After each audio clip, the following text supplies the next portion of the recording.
There's something about your face, can't stop looking your way. What do you do to me? You make it hard to breathe. Ooh. I'm tired of the people that talk about nothing, and I'm not wasting this moment. Even though I know that letting you go would be crazy. Thinking no.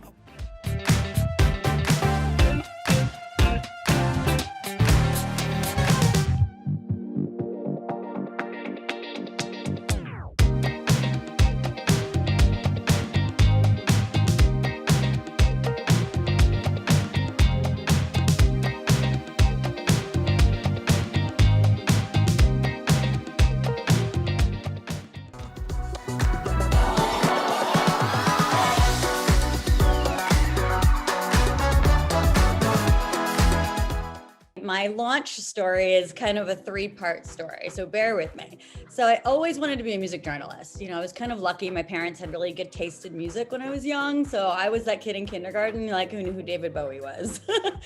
So by the time I was 12, I knew I wanted to be a music journalist. And then when I was 17, I got my first fake ID. So I was able to start going to local clubs from Connecticut. So I used my ID to go to clubs in New Haven, Hartford, and like all the way up to Boston. And at all the clubs were fanzines, you know, these crappy little homemade papers about the local music scene. So I kind of gathered them all up and I was like, I gotta write for them. And I had no experience, of course, except just reading a lot and listening to music. I'll admit I did not have good taste in music at that time, but it didn't stop me. So I just kind of cold called all of the fanzines, and this is going to age me greatly, but cold calling at that time meant you're going to fax them or mail them a letter. So I faxed and mailed all these little fanzines, and finally one of them probably felt sorry for me because I was clearly like really aggressive and eager. They're like, okay, we'll give you a shot. You can write something on spec. So I reviewed my favorite local band. It's the worst piece of music journalism that's probably ever been printed. And I submitted it, and for whatever reason, they printed it. And then from there on, I spent like about a year and a half just writing for free for fanzines. So I was 17, 18 when I did that. Then I finally gathered enough clips to approach the national magazines.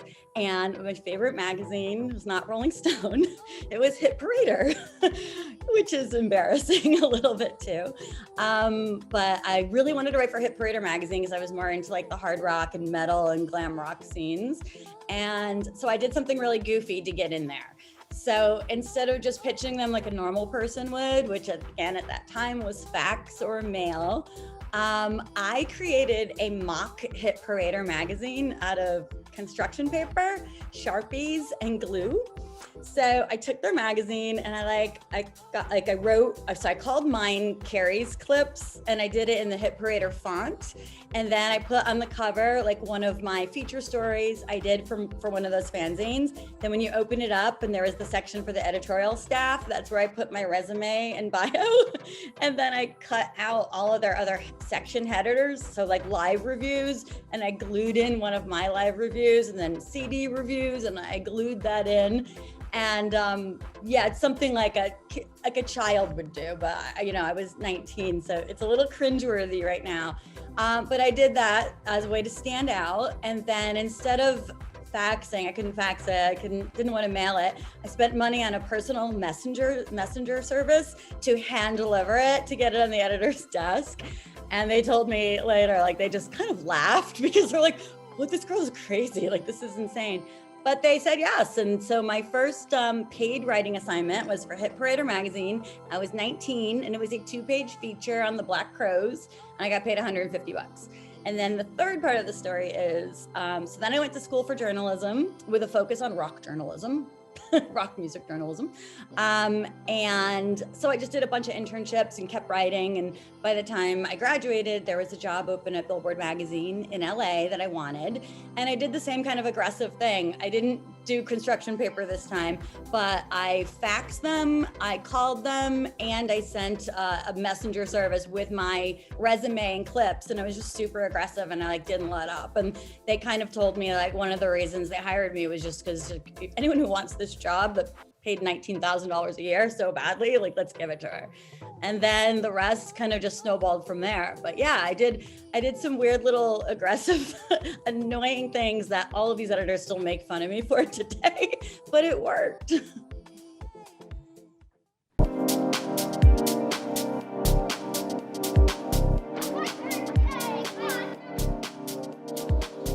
You know, a lot of things motivate me and drive me, but the biggest thing, and I don't know if this is cliche or maybe it's not. Maybe people just aren't honest with themselves. But my biggest driving factor is the fear of failure and the fear of kind of being a has-been or resting on my laurels.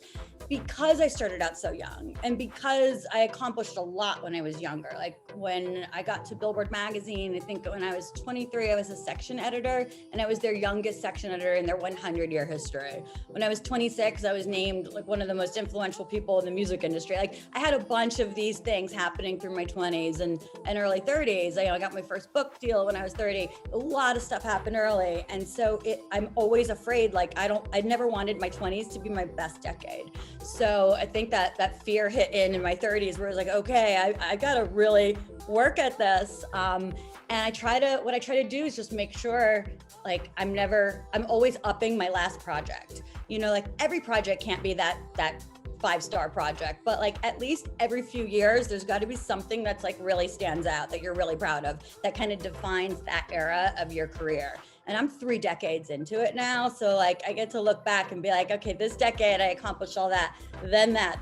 And I'm constantly just trying to make sure that my last decade is never my best decade, that I'm always doing something new and innovative that's going to define me and keep moving me forward.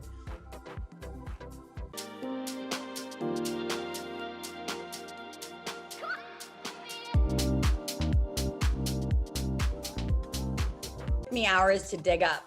So these candles, they are white little candles I have not lit. They are from Kurt Cobain's memorial. The vigil that they held the night after his body was found in Seattle. So here's the story. I was a 23-year-old reporter at Billboard magazine at the time. And this was April 1994. And Sub Pop Records, which was Nirvana's first label, invited me up to Seattle for the weekend for I think it was their 5th or 6th anniversary party. So I got flown up just as a perk, you know, to go to this party. This was before cell phones, so I get to Seattle, get in the cab, get to my hotel. I don't know that anything happened until I get to my hotel room and there's 10 messages waiting for me. And I just went, holy shit, who died? And I found out Kurt Cobain died. And so I had to, instead of going to this party and having fun, I had to hit the ground running and cover this story.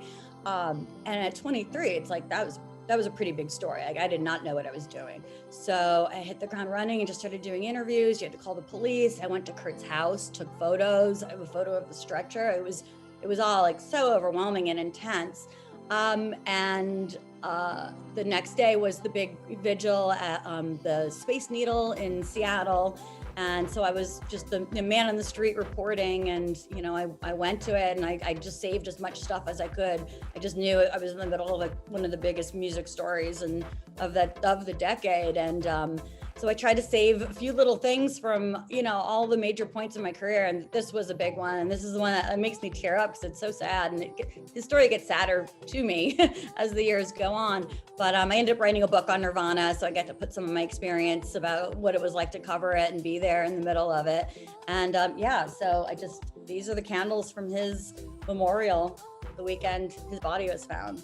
And I cherish that because I was part of history, but I was also, it was part of my career, but it's also, just part of rock and roll history.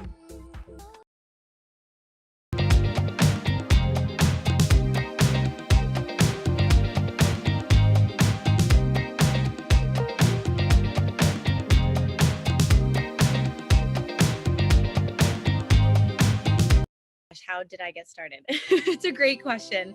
I started coaching about 5 years ago.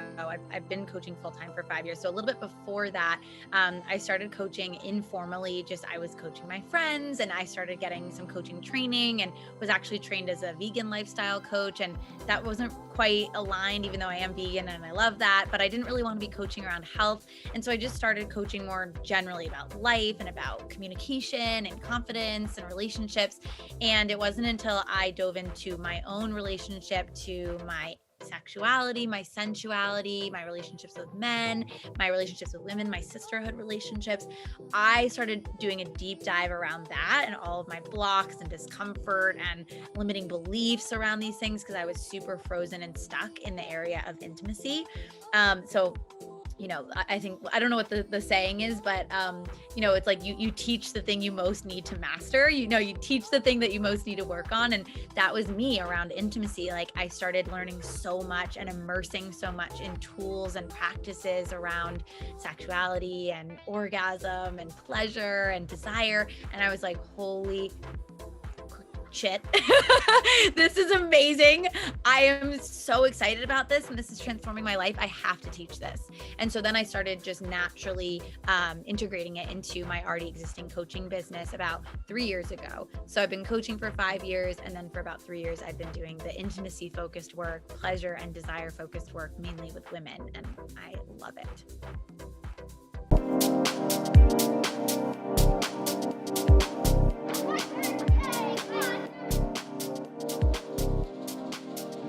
I'm so motivated by the women that I work with and seeing their transformations. Like, it is so incredible to witness the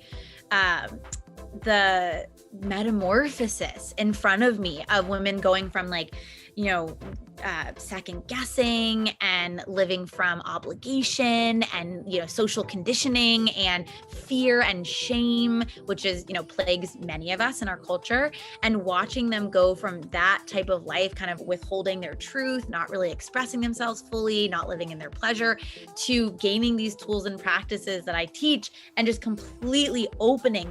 It's incredible to witness and sharing vulnerable desires, sharing new business ideas, having new sex, experiences with their partner or a new person, and reaching these new levels of pleasure and truth in their life. It is so inspiring to me. I was just watching a video yesterday in the Facebook group of the program that I'm leading, Pleasure Mastery, right now. And I was just so moved by this woman who's, she's in the Midwest. She was very conservative, quite tightly wound in a way, and very secretive and sort of protective, and just kind of put on the good mother sort of facade, and I'm watching this video of her, and she's just sharing this super tender desire that is just so beautiful. And it was hard for her to even say it. It was so tender and vulnerable, and for her to just share, and she, had tears in her eyes, and she was just sort of melting and opening. It was so beautiful to watch. And I'm like, this is incredible. This woman, before this program, would have never spoken like this or allowed herself to dream like this or followed this kind of tender desire it's just naturally arising in her. So I feel really moved and motivated by watching women evolve and get so much from these principles and philosophies that I teach. And I'm just so excited for more. It's it just really motivates me to keep sharing and teaching.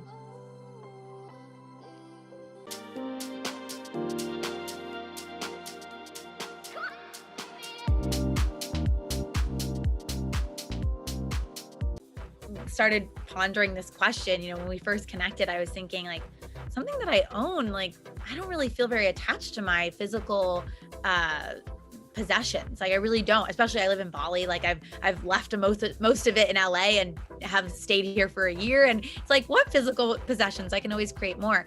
But when I actually felt into it, I'm like, wow, this is the thing that I am so grateful that I can own is my desire. My desires lead my life, right? I live a desire-led life, and I own that. And I always listen to my desire. My desire is my compass. And that is just so not the case for most people, right? We're so driven by what we think we should do, what we think we have to do, what we think will make us money, what will give us safety, what will give us comfort. And, you know, a lot of times my desires do not give me safety or comfort. A lot of times they're like, that makes no logical sense. That is so far-fetched, or, oh my God, will that actually give me what I want? But like the deeper calling inside of me, or the whisper, is clear. And so I really own my desires and listen to them and honor them and have reverence for what I want. And that is, to me, profound and revolutionary. And it's taken me a lot of work to acquire that ownership. Like, it has taken me so much inner work and healing, and not to mention hundreds of thousands of dollars of investing in coaches and retreats and programs to get to this point in my work and myself and my life, to listen to her, you know, the inner voice, the inner wisdom, the inner goddess in me, that desire, and to fully own it and follow it. And so I'm really proud of that ownership, and I'm really proud of how the inner work it's taken to acquire that. Yeah.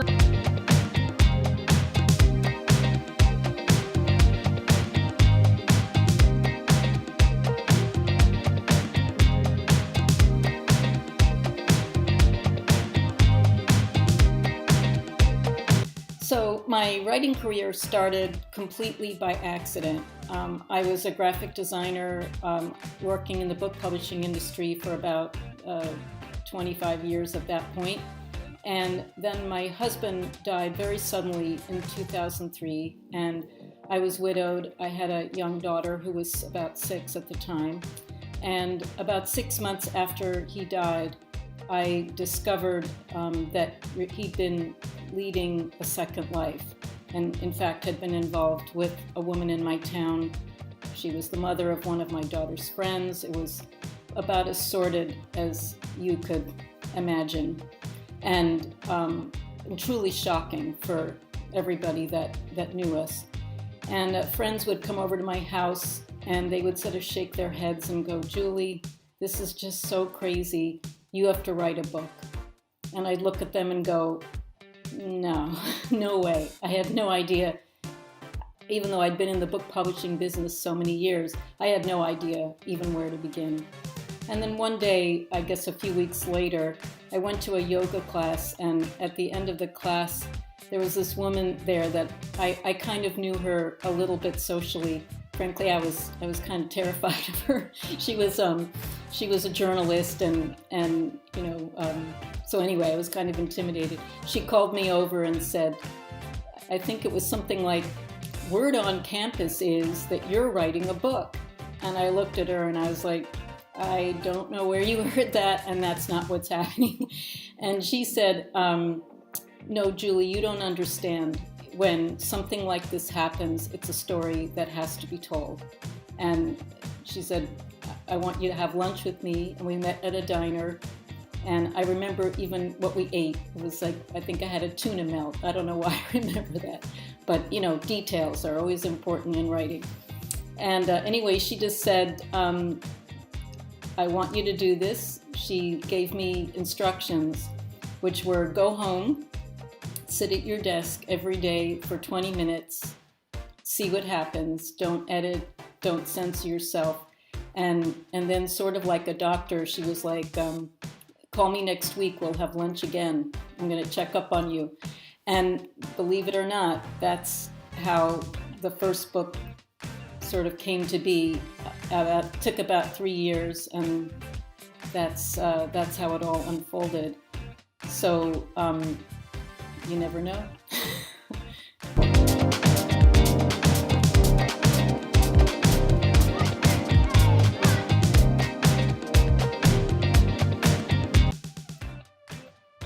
Well, that's an incredible story. Are you still close with her to this day? Not at all. After that, we had lunch a few times, and then after that, I never saw her again.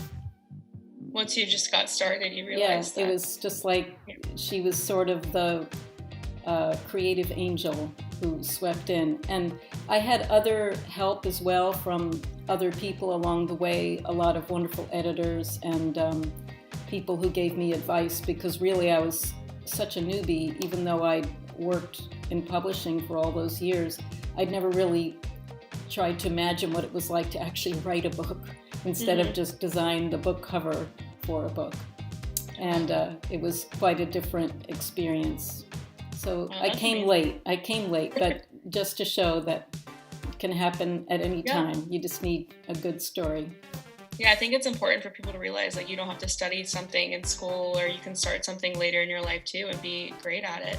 Yeah. That's awesome. You just need discipline and determination. Yeah. Absolutely. Yeah. Awesome. Are you ready for the second question? Mm-hmm. So what drives and motivates you each day? So I want to say what motivates me every day is a complete fear of failure. You know, I just really, I've always been a very disciplined person. I've always worked hard. But I feel that, you know, once you have managed to write one book, you just feel this kind of drive to keep going. And then stories come and you find yourself needing to tell them. So the book that I just finished that I'm going to be publishing in April is about my mother. It's a family history story. And it took a long time to kind of evolve, but you just got to kind of keep at it every day, and things will come together.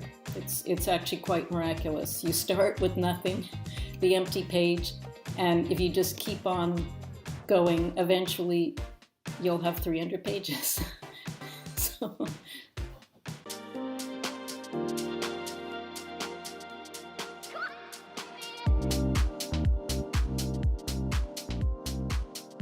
Yes, and I was amazed that you were going to make me choose an object, because I'm sort of a collector by nature. I have all kinds of stuff around. I collect interesting pebbles from a beach and islands in Maine where I go in the summertime, and you know, all kinds of trinkets from my travels. So I thought, wow, they're really going to make me choose. But I would say that if I'm being asked to choose, the object is a small gift that my daughter gave me, you know, when she was young, which is this little box here. And one of the things that I like to collect is actually bird nests. So I have kind of a collection of them. And for a while, people who found out that I collected bird nests would send them to me from around the world. I got one from France. I got one from Asia, you know, so probably in violation of, you know, international import laws. But at any rate, when my daughter was young, she made me this little present, which is in a little box, and inside the little box is a little bird nest that she made me out of twigs and leaves, and and a card, and I've always kept it near me. And then the top is decorated with, I'm not sure what these mean, but they meant something to my daughter when she did it. And it just is sort of this little precious thing that sometimes when you're a parent, it's hard to remember the feeling of when your children were young. And whenever I look at this little box, I always remember that, you know, what it was like when she was young, and that we went through a lot of, you know, some real challenges together after her father died, and that somehow we got through it. And somehow that little box just reminds me that you can get through a lot of things. So if the house caught on fire, I think I'd go for that.